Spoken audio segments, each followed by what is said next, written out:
Muy buenas tardes, ¿cómo están? Bienvenidos al Estridor de las Armas, este espacio de la 1020 AM Radio Ñanduti. Bueno, un espacio para analizar nuestra historia, para debatir justamente los temas que a veces resultan bastante polémicos. Espero que estén teniendo una excelente tarde. Hoy vamos a analizar un tema bastante debatido en las redes sociales últimamente, que está encaminado a la Asociación Paraguaya, más conocida como los Legionarios. Es decir, hoy vamos a plantear quiénes fueron los legionarios.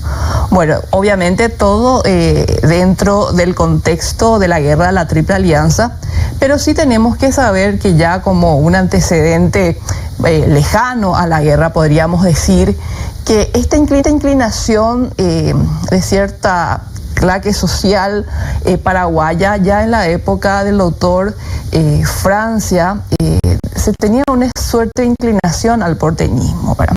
Entonces vamos a analizar todo ese aspecto hasta llegar a la guerra de la Triple Alianza. Bueno, para mí como investigadora, después de haber analizado varios documentos de época y libros, yo creo que este grupo de paraguayos conocidos como los legionarios, y quiero avisar ya anticipadamente que no es un término peyorativo, al contrario, es el nombre que esta asociación de hombres que conformaron un brazo político, luego de ellos se desprende un brazo armado. Bueno, entonces para mí sinceramente son gente que confundieron el patriotismo, lo cambiaron por una suerte de servilismo. Finalmente, ¿cómo podemos encarar el estudio de los legionarios? Bueno, los legionarios paraguayos que lucharon en la guerra de la Triple Alianza, al lado, es decir, junto con los enemigos del Paraguay, junto con los aliados. ¿Quiénes eran los aliados? Ya sabemos, Brasil, Argentina y Uruguay. Estos paraguayos lucharon en el ejército aliado contra el ejército paraguayo.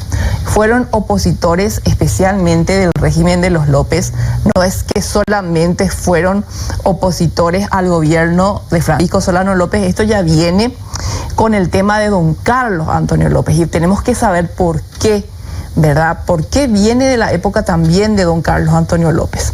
Ellos se unieron voluntariamente a los regimientos aliados, por supuesto, que recibieron rangos militares, es decir, los aliados, específicamente los argentinos, Mitre, les otorgó a ellos un salario, rangos militares, y bueno, y ellos podían disponer de los recursos de los aliados. Entonces, nunca olvidemos que ellos se unieron a los aliados en esta guerra con el artículo número 7 del Tratado Secreto de la Triple Alianza, que expresa lo siguiente: no siendo la guerra contra el pueblo del Paraguay, sino contra su gobierno, los aliados podrán admitir a una legión paraguaya a todos los ciudadanos de esa nacionalidad que quieran concurrir a derrocar dicho gobierno. Y les presentarán todos los elementos, es decir, los aliados iban a prestar todos los elementos que esa conformación, la legión, necesiten en la forma y bajo ciertas condiciones. Eso es lo que nosotros vamos a estar analizando. Y justamente ahora Televisión está pasando las imágenes, obviamente algunos son ya conocidos por todos. Ahí está justamente José Díaz de Bedoya en pantalla. Y bueno, entonces la Asociación Paraguaya, ellos solían decir, por supuesto, que eran hombres muy importantes, entre 30 a 40 hombres. Esos por lo menos son los discursos o los planteamientos, vamos a decir, mejor dicho, unos planteamientos para encarar, por ejemplo, a don Pedro II, para hacer las tratativas con don Pedro II del Imperio del Brasil y luego con Mitre, es decir, nosotros ciertamente somos hombres exiliados de la tiranía, por la tiranía de los López, porque nosotros amábamos la libertad, el libre comercio, todas esas explicaciones ellos daban, ¿verdad? Y que una vez y me recuerda mucho a la misión José Espinel y Peña, después le voy a hacer este paralelismo, estos hombres de la Legión, que los vamos a conocer próximamente, le plantearon a don Pedro II específicamente que eran tan populares y eran hombres tan respetados en el Paraguay, que una vez que les vean en campaña, los paraguayos iban a dejarle solo al caudillo paraguayo, es decir, le iban a dejar solo al mariscal Francisco Solano López y en masa se iban a unir a la Legión Paraguaya, pero la verdad es que ni siquiera pudieron reunir 2.000 hombres. Es más, les costó muchísimo llegar a 1.000. Y bueno, y durante todo este curso de la guerra, es decir, siempre fueron un grupo reducido.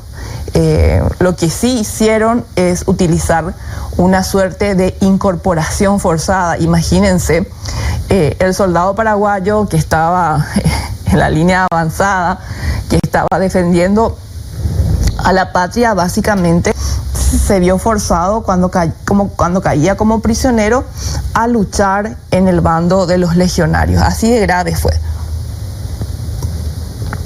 Bueno, ¿cuáles son los antecedentes de la conformación de la Legión Paraguaya? Hay un libro que yo les sugiero a todos que puedan leer, que puedan adquirir, que es el libro de Juan Bautista Aguinaga, que escribe sobre la Legión Paraguaya, sobre esta asociación de hombres. Y empieza el libro dándonos como una suerte de contexto muy interesante, que desde el doctor José Gaspar Rodríguez de Francia, donde decía, el doctor Francia tuvo un modelo de independencia, ¿verdad? Todo este proceso de independencia bastante particular en comparación a otros estados de la región, porque ciertamente el doctor Francia lo que hace es desplazar a la clase criolla, a la clase patricia, y elige a hombres del pueblo de su confianza y le deja fuera del poder a hombres importantes de la época. Bueno, por supuesto que se sintieron agredidos, y en esa época, en la época del doctor Francia, estaba como que prohibido salir del país, es decir, no podían utilizar el destierro, podríamos decir, como una suerte de recurso. Entonces, en la época de don Carlos Antonio López, esta situación cambia, ¿verdad? Más adelante, don Carlos también tuvo fuertes opositores, específicamente los de CUT. Y luego estos opositores continúan persiguiendo no solo al gobierno de don Carlos, sino que después pasa al gobierno de Francisco Solano López. Bueno, ¿y por qué estoy mencionando a los de CUT? Esto es algo muy importante. ¿Quiénes eran los de CUT? Porque los de CUT es un apellido recurrente. Vamos a estar escuchando muchísimo a la familia de CUT cuando se menciona a esta asociación, a estos miembros. Entonces, les quiero explicar. Los de CUT eran una familia ligada al poder, cuyos miembros ocupaban un lugar muy importante en el gobierno, en el ámbito diplomático. Por ejemplo, ellos fueron nombrados cónsules en la Argentina y en Uruguay. Por ejemplo, don Buenaventura de CUT y Nolasco de CUT eran cónsules en Buenos Aires y en Montevideo. Trabajaban ellos en el comercio, en la diplomacia durante el gobierno de Carlos Antonio López, y también Juan Francisco de CUT, que fue nombrado como juez de paz en el distrito de la Encarnación. Héctor Francisco de CUT, posteriormente fue ahijado también de Francisco Solano López. Pero ¿qué pasó? Estaban vinculados, tenían este parentesco, trabajaban para el gobierno. ¿Cómo quiebra esta relación? Bueno, evidentemente la política y las conspiraciones están muy relacionadas. Es así que se descubre una conspiración y se realiza, don Carlos realiza una suerte de purga. Y bueno, los de CUT estaban entonces en el poder, pero se llegó al punto de la conspiración del año 1859, donde efectivamente bajo investigaciones de la policía paraguaya descubrieron que los de CUT estaban involucrados y justamente fueron condenados incluso a muerte. Pero luego, a través del largo proceso, todos conocemos lo que fue la conspiración Castat, fueron indultados, como el caso de Feliciano de CUT, Lázaro y Cayetano de CUT. Washburn, en sus libros, en sus memorias, escribió sobre los de CUT, decía que la familia manejaba el comercio de la yerba mate y el tabaco en Buenos Aires, y que, imagínense que Washburn lo diga, que robaron $1 millón para la época, ¿verdad? En ganancias de productos que correspondían por ende al Estado paraguayo. Y fue el señor Buenaventura de CUT es quien realizó este desfalco. Entonces, por supuesto que don Carlos Antonio López le desvincula del cargo que tenía. Juan Francisco de CUT es otro nombre que nosotros vamos a escuchar muchísimo. Inclusive llega un punto que Juan Francisco de CUT tiene problemas con el Brasil porque estaba mucho más inclinado hacia la política argentina. Juan Francisco de CUT fue quien participó en la redacción de un panfleto contra el doctor Francia. Cuando el doctor Francia muere, tenemos que recordar eso, es como que el Estado, la República, se convulsionó. Estaban los francistas, por un lado, obviamente muy sentidos por la pérdida del doctor Francia, y estaban los objetores de su gobierno que estaban felices. Y justamente Juan Francisco de CUT escribe a la memoria del más ilustre de ladrones, se está refiriendo a Francia, asesino, impío, embustero, plebeyo, el más canalla, el más paulista, de cuantos se vieran y se verán en la tierra y en el infierno, el nunca bien ponderado, no voy a decir la grosería que escribió Juan Francisco de CUT, imagínense, de fulano de tal, de José Gaspar Rodríguez de Francia, que solo hizo su infame gobierno por el bien de arruinar los templos, los sacerdotes, es decir, todo el odio acumulado que este hombre sentía por el doctor Francia. Y él es el que escribe este tipo de panfletos. Por supuesto que al consulado, al segundo consulado, donde ya estaba integrado Carlos Antonio López, le parece una barbaridad este tipo de escritos y se prohíbe que las personas se manifiesten ante la muerte del doctor Francia, tanto a favor como en contra. Los de CUT eran de las principales familias patricias de Asunción, y el semanario, el diario del Paraguay, escribía que eran revoltosos, ¿verdad? Y justamente que este tipo de situaciones o de escritos debería de ser controlados, es decir, que tenían que tener un poco más de moderación. Sí, los de CUT tuvieron problemas con el doctor Francia, porque los de CUT, según Gil Aguinaga, esto no es algo mío, quiero ya hacer las aclaraciones correspondientes, los de CUT se dedicaban al contrabando en la época del doctor Francia, y en la época de Carlos Antonio López desfalcaron el Estado con relación al tema de los productos. Por eso que también don Carlos Antonio López, que tuvo una iniciativa de reponer a estos hombres que el doctor Francia había dejado de lado. Imagínense eso, el doctor Francia, bueno, ustedes se dedican al contrabando, salen de mi gobierno. asume el gobierno don Carlos Antonio López y lo que don Carlos quiere es tratar de posicionarlos otra vez en ciertos puestos del Estado para que ellos no tengan esa sensación de haber sido, o tratar de reponer esa situación, tratar de manejar diplomáticamente esa situación, porque eran gente también de una clase alta, ¿verdad? Que tenía también sus seguidores, podríamos decir. Entonces don Carlos le da la oportunidad a los de CUT. ¿Y qué hacen los de CUT? Vuelven a robar. Y además estaban vinculados a la conspiración, que la conspiración no es simplemente un derrocamiento del gobierno, sino es una planificación de un asesinato. Es decir, estamos hablando de cosas bastante serias.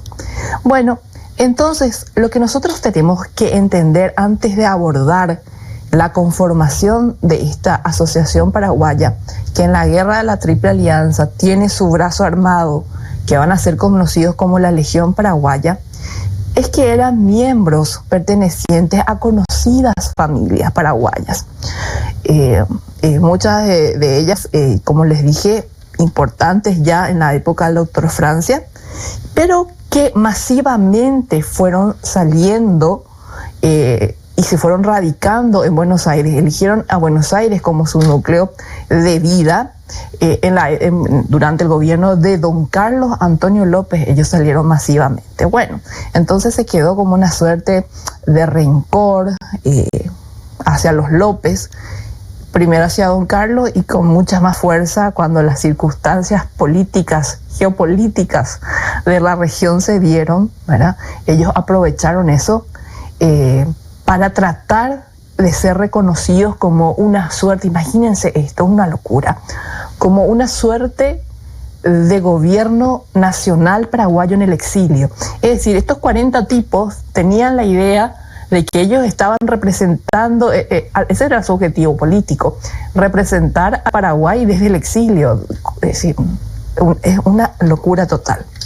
Bueno, según varios investigadores, estuve tratando de ver en qué punto coinciden, la mayoría coincide, que justamente esta asociación de hombres tuvo como una suerte de antecedente, y eso lo dice Aguinaga también en su escrito sobre la Legión Paraguaya, que ellos escribieron una carta al dictador argentino, a Rosas, donde le dice lo siguiente, y les voy a contar nombre y apellido de las personas que firman esta carta en representación de estos 30 a 40 hombres que estaban ya radicados en Buenos Aires. Carlos Loizaga y Fernando Iturburu, el 18 de septiembre del año 1851, dirigieron una carta al general Juan Manuel de Rosas. Ya estamos hablando de las postrimerías del gobierno de Rosas, y le solicitan, imagínense lo que estos hombres le solicitan, la reincorporación de la provincia del Paraguay a la Confederación Argentina, para que hagan esta anexión del Paraguay, que por supuesto que ya estaba en su proceso de independencia, iniciado el 14 y 15 de mayo de 1811. Ellos le proponen a Rosas organizar una expedición con aproximadamente unos 2.000 hombres, y que esta expedición tenía que marchar, este era el plan estratégico, ¿verdad? Tenían que marchar de forma silenciosa, de forma rápida, por el Chaco hasta llegar a Asunción, y donde ellos, por supuesto, se ofrecían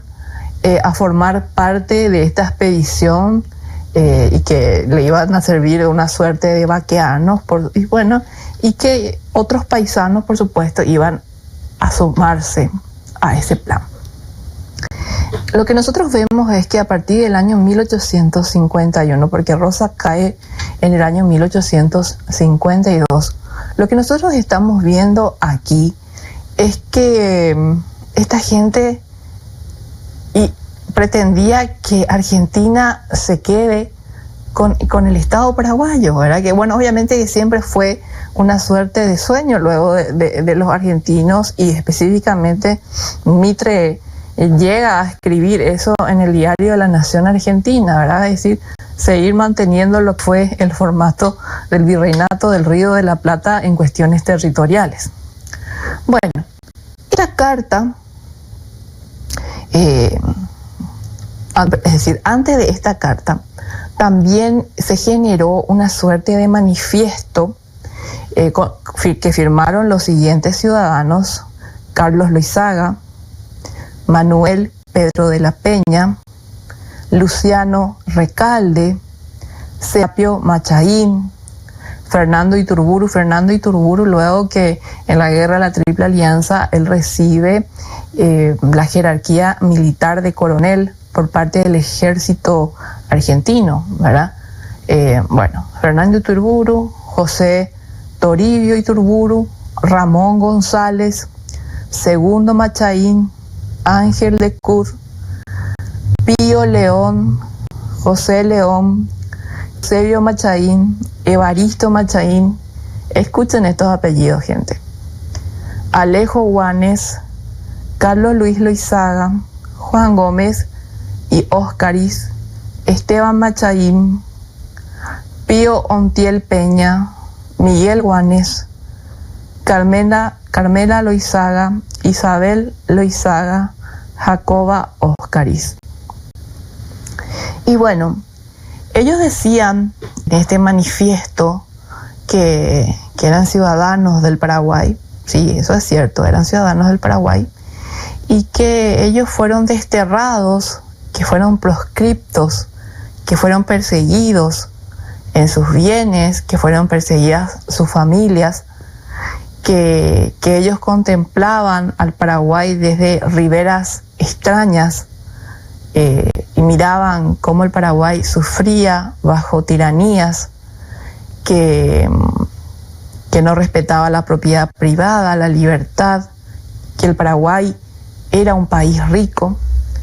Y bueno, y el manifiesto aproximadamente tenía unos 7 puntos, ¿verdad? Aspectos que iban como que tallando en contra del gobierno de tanto de lo que fue el doctor Francia y el de don Carlos Antonio López. Estamos hablando del año 1851. Todavía Francisco Solano López no asumía el poder político del Paraguay. Él lo hace en el año 1862. Bueno, estos mismos paraguayos, posteriormente, unos, 7 años después, tenemos que ubicarnos en el año 1858, el 2 de agosto del año 1858, lo que ellos hicieron es fundar una sociedad libertadora de la República del Paraguay. Esta sociedad libertadora era una entidad de carácter político, revolucionario. Supuestamente ellos tenían la idea de combatir y cambiar el Estado paraguayo y cómo estaban manejando las cosas en nuestro país, ¿verdad? Los López. Es decir, lo que ellos querían básicamente era combatir a los López, y bueno, porque los consideraban ladrones. Así es que la mayoría de los fundadores que se llenaban la boca diciendo de que sí, que eran personas que respetaban la libertad y querían una constitución para el Paraguay, 6 años después de todo esto que les estoy contando, formarían una asociación paraguaya con propósitos bien análogos, semejantes a lo que mencioné el año 1851, ¿verdad? Una vez iniciada la guerra de la Triple Alianza contra nuestro país, con circunstancias y procedimientos diferentes, esta sociedad tuvo su nacimiento, ¿verdad? Entonces, y bueno, hay que entender que esta sociedad fue constituida en el año 1864. Vamos a una breve pausa y enseguida volvemos con más datos sobre la Legión Paraguaya.